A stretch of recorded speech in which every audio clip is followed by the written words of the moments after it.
When did this idea first come into your mind? Was this your idea? Was it something the governor presented to you? Who started this conversation? The idea of retiring, probably about a year ago. You think about it. I had 4 years as a colonel and different things happen. You're like, how long do I want to do this? It's a high octane job, 100 miles an hour, a lot of things that happen. But no, and then about a month ago, as I explained earlier, what happens is I deal with other people from around the country, locally, statewide. And we talk about the same things, and when will you know? What's the sign? And other leaders have told me that you'll just know. There's no way of knowing. And about a month ago, I felt that, and I asked a couple guys, I felt like I dropped a step. I felt like I go at, midnight, 6 in the morning to midnight every day, but I felt like I lost a step. So I went from maybe 100 miles an hour to maybe 95. I thought, nobody noticed, but I felt it, and I just thought I want to be fully engaged, even though I was fully engaged. So I gave it some thought. I talked to the governor. The governor said, obviously she didn't want me to go. I had another conversation with her, and I don't know, there's no reason. I just felt it. And what I said before too is I didn't want to put my name out somewhere for whatever job that may be available for me, because I felt that then the troopers would know that I'm looking, and they would feel that I no longer want to be with them, which isn't true, but that's the message I felt like I'd be sending. So to me, I felt that I would go on my own terms with or without a job. So I didn't put a feelers out for a job, and I decided that's what I was going to do. So it just happened to be, I worked it out this week, and we decided 2 weeks from tomorrow be my last day. Have you put feelers out for other positions, other jobs? Never. I have in the last day, but candidly, I never did. And I've around people that have asked me, would you like to do this, do that? Most of it's traveling, being in another state, especially Washington, with some of my expertise. But I have a family here. This is my life. This is where I belong. And I'll eventually figure out what I want to do. I have a lot to who I am. I'm a coach. I teach at Salvin. I coach at LaSalle. And you're not going to make a living doing that, but I certainly will figure it out, and I'm not really concerned about it. You said in the last day you have applied for another position somewhere? Well, I've talked to a couple companies and said, hey, I'm available. But that's, it's really more than, honestly, I've been out of the workforce for 33 years, so I'd have to go research. I do know where my skill set would work, but I'll figure that out, and I think somewhere I'll do something I want to do. And I don't want to do something I don't want to do, just to go to do it. It'll be important that I feel that whatever my skill set is utilized and utilized properly, that if I can help somebody. So you're thinking like consulting, something like that? I'm not sure. I've left every avenue open. It could be something totally different from what I do. I really don't know. I think I have a lot that is pretty unique from my background. And so I'm answering your question honestly, I don't know. I've had opportunities to go speak and do the undercover thing, and I'm talking about undercover work, but I really unsure at this point. But I'll find out. What would you say is your biggest success as superintendent? There'll be two reasons. One is, I'm married and I have 3 kids. That's pretty successful in this business. They're all good children. I have a great wife. So I don't want to talk about that because that's not a good thing in the sense that it's emotional. Success there's a lot of different things. I'm proud of what stands behind me. That trooper, what it represents, those flags, what it represents. I'm proud of the men and women on this job. They're so undersold. I know their reputation's intact and they're strong, but it's beyond what people think. They're really dedicated public service. They come into a job that sometimes people don't think they deserve the recognition they get. Well, they do. And someone needs to thank them. And I'm not just talking about state troopers, I'm talking about police in general.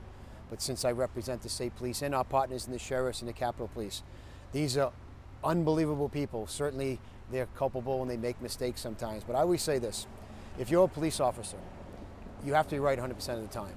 If you're a baseball player and you hit 333, 40 home runs and 100 RBIs a year, you go to the Hall of Fame. So put that in perspective, and the baseball player that's a Hall of Famer makes $10 million a year. A policeman, think about it. So I think the perspective of when they make mistakes, you've got to really think about how and why. And you got a wonderful group of people that work here that care about it.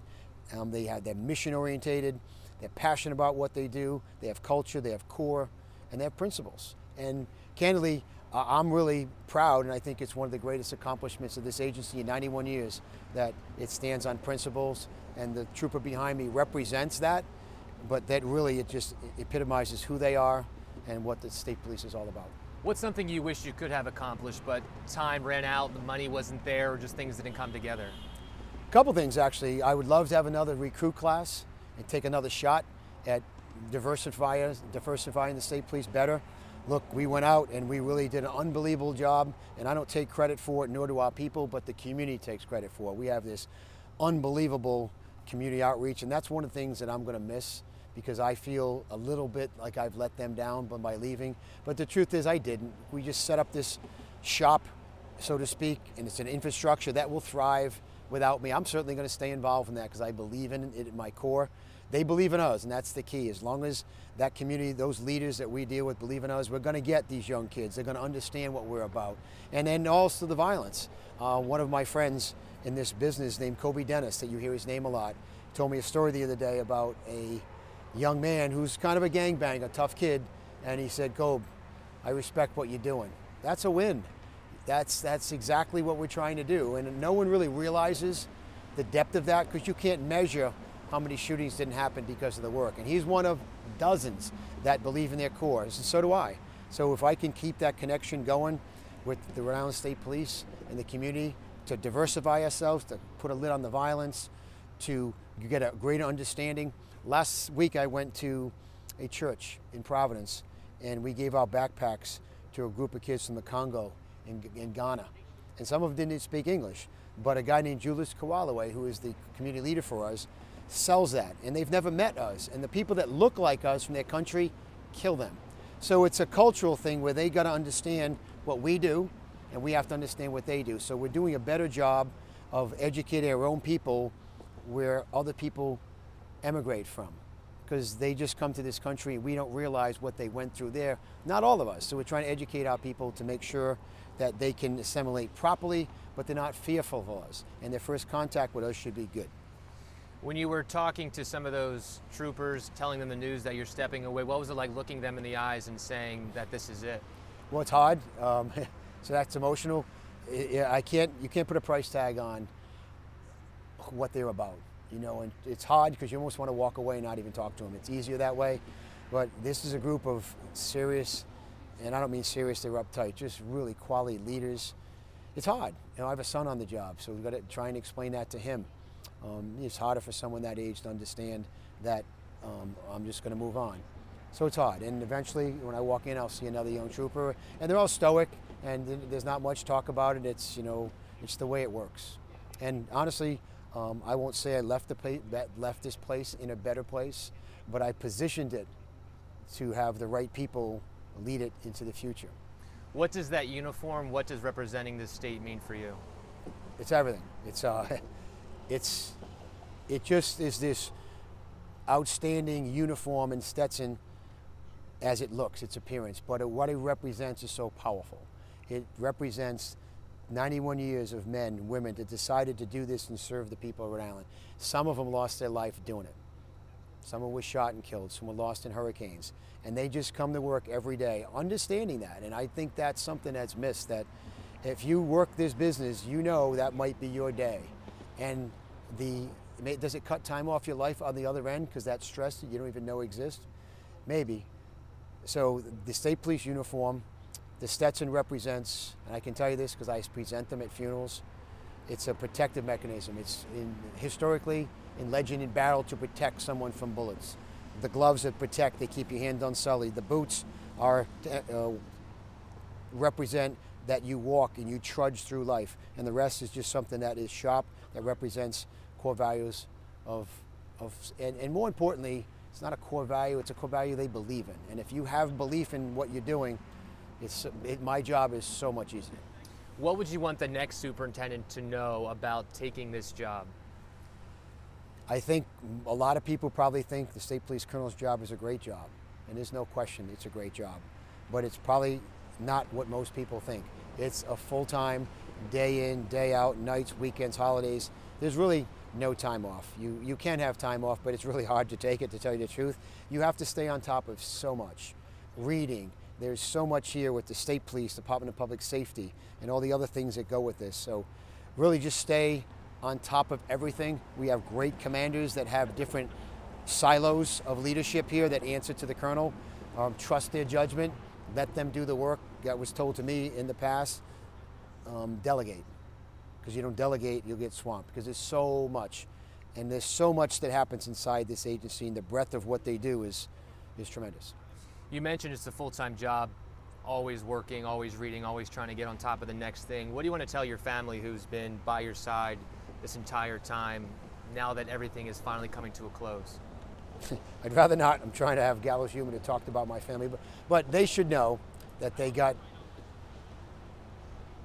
their boys, so they probably chose their own path and to listen, not listen. But at the end of the day, things that I learned today about them solidifies what I already know. And as for a wife, it's a no-brainer. I want to undersell that, but someone that watches and, you know, your ups and downs, and there are a lot of them. There's a lot of turmoil, and what I mean by that is there's so much that happens, and they're part of it. They're not part of a decision-making process, but they live with you, they hear it, they talk to you. They're around other leaders, they're around other leaders' wives, and there's pros to this business, and there's also cons. There's retractors and pro. There's so much to it, so just pay attention to that. As for family, and it goes beyond my wife and children, you know, my brothers, my sisters, my close personal friends, the confidants that, look, candidly, what the decisions I make every day happen relating to here, but there's also people that I trust out there.